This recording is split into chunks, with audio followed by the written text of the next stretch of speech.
നമസ്കാരമുണ്ട്. ഇന്ന് 10 ജൂൺ 2025. ഇന്ന് പറയുന്നത്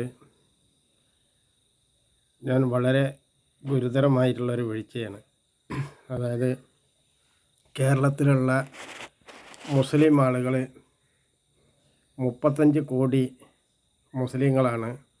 എൻ്റെ ആത്മാർത്ഥതയും സത്യസന്ധതയും ഞാൻ പൊതുജനങ്ങൾക്ക് ചെയ്തിട്ടുള്ള നിങ്ങളുടെ കയ്യിൽ ഇന്ന് കാണുന്ന ഇന്ന് നിങ്ങൾ ഉപയോഗിക്കുന്ന ഭൂരിഭാഗം സാധനങ്ങളും എൻ്റെ അനുഭവം കൊണ്ട് അതിൽ 90% ഈ വിരൽ തുണ്ടും ഈ കൈയും കൊണ്ടും ഉണ്ടാക്കിയതാണ്.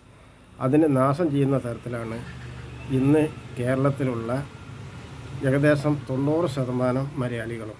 ഇവർ 90% ഈ മലയാളികളും ഏകദേശം 35 കോടിയോളം മുസ്ലിങ്ങൾ എനിക്ക് നുണ പ്രചരിപ്പിക്കുന്നു. നുണ പറഞ്ഞ് എൻ്റെ ആത്മാർത്ഥനെ ചോദ്യം ചെയ്തിട്ടാണ്. ഇതിന് ഞാൻ അവർക്ക് ചെയ്തത് കയ്യോ കാലോ എല്ല് പൊട്ടിയിട്ട് തല കുത്തി വേദന കൊണ്ട് മറിയുമ്പോൾ അതിന് വേദന സമ്മാരിയാണ് ഉണ്ടാക്കിയത് എന്ന് മാത്രമല്ല, അരമണിക്കൂർ നേരം കൊണ്ട് നട്ടെല്ല് മുറിയുന്ന മരുന്നൊക്കെയാണ് ഞാൻ ഉണ്ടാക്കിയത്.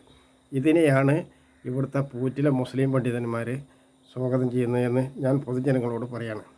അതുകൊണ്ട് ഇവിടുത്തെ ഈ മുസ്ലിങ്ങളെയും ഈ സമസ്തനെയും ഈ പള്ളി കമ്മിറ്റികളെയും പൊളിച്ചു കളയണം. ഇവരെയൊക്കെ പിടിച്ചു കെട്ടി കണ്ണിലും മൂത്രക്കുഴിയിലും മുളക് നല്ലോണം പുരട്ടണമെന്നാണ് എനിക്ക് പറയാനുള്ളത്. ലോകത്തോട് ഞാൻ പറയുന്നതാണ്. കാരണം പൊതുജനങ്ങൾക്ക് ഇത്ര ഹാനികരമായിട്ടുള്ള ഒരു സംഭവ വികാസങ്ങൾ ഇവിടുത്തെ പട്ടാമ്പിയിലുള്ള മുസ്ലിങ്ങളാണ്. അവരുടെ നുണപ്രചരണമാണ്. ഒരു കൂടാൻ അംസയുടെ ഒരു മകൻ്റെ നുണപറച്ചലിൻ്റെ മുകളിൽ ലോകം ഒന്നായിട്ട് വന്നിരിക്കുക. അതുകൊണ്ട് തന്നെ അടുത്ത ദിവസങ്ങളിൽ ഈ ശങ്കരമംഗലം സിറ്റിയും പരിസരവും ഞാൻ ശരിക്കും സൂക്ഷ്മ പരിശോധന ഉണ്ടാവും. അത് പല തരത്തിലായിരിക്കും. ഞാൻ അവിടെ കയറി ഓരോ കാര്യങ്ങൾ ചെയ്യാൻ തുടങ്ങിയാൽ അവിടെ പിന്നെ ഒരാൾക്കും ജീവിക്കാൻ സാധിക്കില്ല. അത് ഞാൻ മുന്നറിയിപ്പ് നൽകുന്നു. അതിന് കാരണം വ്യക്തമാണ്. ഇപ്പോൾ തന്നെ ഇന്നലെ ഞാൻ DGPമാർക്ക് കൊടുത്ത നിർദ്ദേശം ഉണ്ട്. അത് തമാശ കളിക്കാനുള്ളതല്ല. അത് അങ്ങനെ എനിക്ക് ചെയ്യേണ്ടി വന്നതിൽ ഖേദിക്കുന്നു. കാരണം ആമയൂർ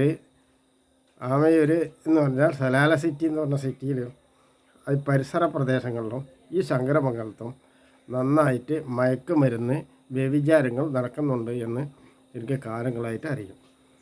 മനസ്സിലായില്ലേ? ഇന്നോ പുതിയ അറിവൊന്നുമല്ല. ഞാനതിൽ പങ്കെടുക്കാത്തതുകൊണ്ട് അതിന് വേണ്ടത്ര മൂല്യമില്ലാണ്ട് ഞാൻ ഒഴിവാക്കുന്നതാണ്. പക്ഷേ അതുപോലെ എല്ലാ സമയവും അത് ഒഴിവാക്കുമെന്ന് നിങ്ങൾ കരുതണ്ട. അതതിൻ്റെ രീതിയല്ല. അതാണ് എനിക്കിന്ന് ലോകത്തോട് പറയാനുള്ളത്. അസ്സലാമു അലൈക്കും.